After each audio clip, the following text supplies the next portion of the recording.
জলপাইগুড়ির রাজবাড়ী দিঘিতে সাঁতার কাটতে নেমে তলিয়ে যাওয়া যুবকের দেহ উদ্ধার। মৃত যুবকের নাম রানা বসাক, বাড়ি বজ্রাপাড়া এলাকায়।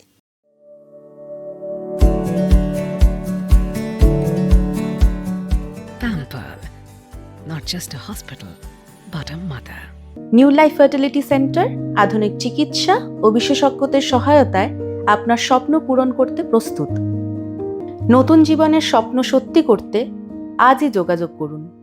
নতুন জীবনের সূচনা এখানেই। জানা গিয়েছে, বুধবার বিকেলে রানা কয়েকজন বন্ধুর সঙ্গে রাজবাড়ী দিঘিতে সাঁতার কাটতে নামে।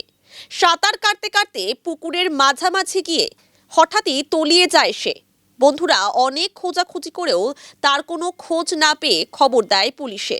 ঘটনার খবর পেয়ে জলপাইগুড়ি কোতোয়ালি থানার পুলিশ, জলপাইগুড়ি পুরসভার ডিজাস্টার ম্যানেজমেন্ট ইউনিট এবং সিভিল ডিফেন্সের কর্মীরা ঘটনাস্থলে পৌঁছে তল্লাশি শুরু করে। ডুবুরি নামিয়ে সন্ধ্যা পর্যন্ত উদ্ধার কাজ চলেও রানার খোঁজ মেলেনি। এরপর আজ সকাল 6টা নাগাদ ফের তল্লাশি শুরু হয়। দীর্ঘ চেষ্টার পর অবশেষে তার দেহ উদ্ধার হয়। মৃতদেহ ময়নাতদন্তের জন্য জলপাইগুড়ি জেলা হাসপাতালে পাঠানো হয়েছে। ঘটনায় এলাকায় শোকের ছায়া নেমে এসেছে। গতকাল আমরা যেটা আমরা একটা পয়েন্টে একটা জায়গায় গেছিলাম, সেখান থেকে আমরা জানতে পেরেছি এই নদীতে আমরা ফেরার পথে যে এখানে একটা বাচ্চারা তারা স্নান করতে নেমেছিলেন। তারপর তারা দুই একজনকে উদ্ধার করেছে নিজেরাই, আর দুই একজন তারা চেষ্টা করেছিল তাকে বাঁচানোর জন্য, কিন্তু শেষ পর্যন্ত তাকে বাঁচাতে পারেনি। তারপর আমরা আমাদের অফিসে যা ডিজাস্টার ম্যানেজার সেখানে ফোন গেছে প্রশাসনের মারফতে, সেখান থেকে যাক আমাদের সিভিল ডিফেন্স এখানকার যেসব টিম আছে, আমাদের কুইক রেসপন্স টিম, আমাদের WBCF, কালকে সেই চেষ্টায় আমরা 4টে থেকে আমরা রাত 7টা পর্যন্ত আমরা চেষ্টা করেছি। আমাদের ডুবুরিও নামানো হয়েছিল, তার সত্ত্বেও আমরা অনেক রাত হয়ে গেছে, তারপরে রাত্রে আমরা অতটা করতে পারিনি। তারপরে আজকে আমরা সকাল থেকে আমরা সেই 6টা থেকে আমরা নেমে পড়েছি। তার পরবর্তীতে আমরা বিভিন্ন রকম প্রসিডিওর যে নিয়মগুলো আমরা জানি, সেই নিয়মের মারফতে বোট ড্রাইভিং করা, ছেলেরা নিচে নেমে সার্চিং করেছে। সেই সার্চিংয়ের মারফতে সেই জলে ঢেউে যাক বডিটা যাক কিছুক্ষণ পরে ভেসে উঠেছিল। তারপরে আমরা সেই বডিটাকে উদ্ধার করতে পেরেছি। উদ্ধার করে আমরা মোটামুটি পাড়ে নিয়ে এসেছি। হ্যাঁ, পুলিশ প্রশাসন এসেছিলেন, তাদেরকে মর্গে পাঠানো হয়েছে। বাড়ির লোকজন এখন আমরা দেখিনি, এসেছি নিশ্চয়ই, তারা কান্নাকাটি করেছে এখানে। বডিটা কি ফুলে গেছে নাকি? হ্যাঁ, বডিটার মুখটা ফুলে গেছে, হাত পাও ফুলেছে। দেখুন, আমরা কালকে বিকেলবেলা খবর পাওয়া মাত্র আমরা জলপাইগুড়ি সিভিল ডিফেন্স অর্থাৎ সিভিল ডিফেন্সের কুইক রেসপন্স টিম, জলপাইগুড়ি পৌরসভা ডিজাস্টার ম্যানেজমেন্ট ইউনিট এবং জলপাইগুড়ি পুলিশ প্রশাসন সকলে মিলে স্থানীয় মানুষদের সহযোগিতায়, স্থানীয় কাউন্সিলর যারা আছে তাদের সকলের সহযোগিতায় আমরা ঝাঁপিয়ে পড়ি। আপনারা দেখেছেন কালকে যে search and rescue operation operate করতে করতে রাত হয়ে গিয়েছিল, যার ফলে কালকে রেস্কিউ অপারেশন স্থগিত রেখে আজকে আবার আমরা ভোর 6টা থেকে ঝাঁপিয়ে পড়ি।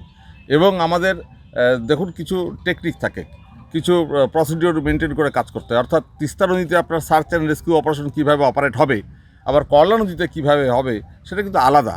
আবার একটা বড় দিঘিতে কীভাবে করা যায়, ছোট পুকুরে কীভাবে করা যায়, এগুলো সব কিছুরই আপনার পরিস্থিতির উপর বিচার করে আমাদের এই অপারেশনগুলোকে অপারেট করতে হয়।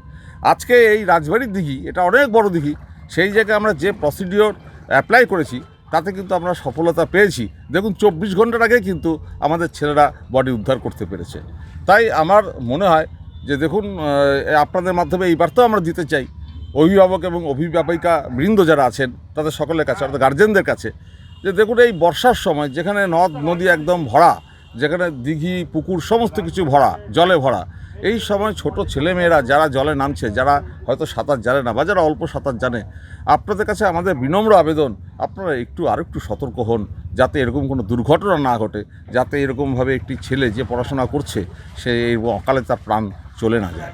আমরা পাশাপাশি কৃতজ্ঞতা জ্ঞাপন করব, ধন্যবাদ জানাবো জলপাইগুড়ি আমাদের যে জেলা administration, Jalpaiguri police administration, civil ডিফেন্সের কুইক রেসপন্স টিম এবং জলপাইগুড়ি পৌরসভার ডিজাস্টার ম্যানেজমেন্ট ইউনিট সহ স্থানীয় কাউন্সিলর বা স্থানীয় মানুষ যারা আছেন প্রত্যেককে। দেখুন, আমরা সমস্ত কিছু আমাদের যেগুলো ডেকোরাম সেগুলো মেনটেন করে আমরা পুলিশের হাতে তুলে দিয়েছি বডি।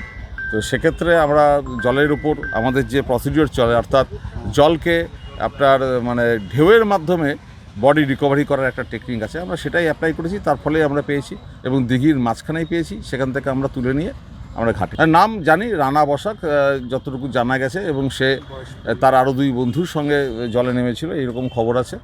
বজরাপাড়ার ছেলে এবং আমাদের যে আনন্দ মডেল স্কুল সেখানের মধ্যে ক্লাস 11-এর পরে মানে পড়তো, এরকম আমরা জানতে পেরেছি। তবে একদম অল্প বয়সের ছেলে এইভাবে অকালে চলে গেল, 16-17 বছরের ছেলে, সেটা আমাদের কাছে খুব বেদনাদায়ক।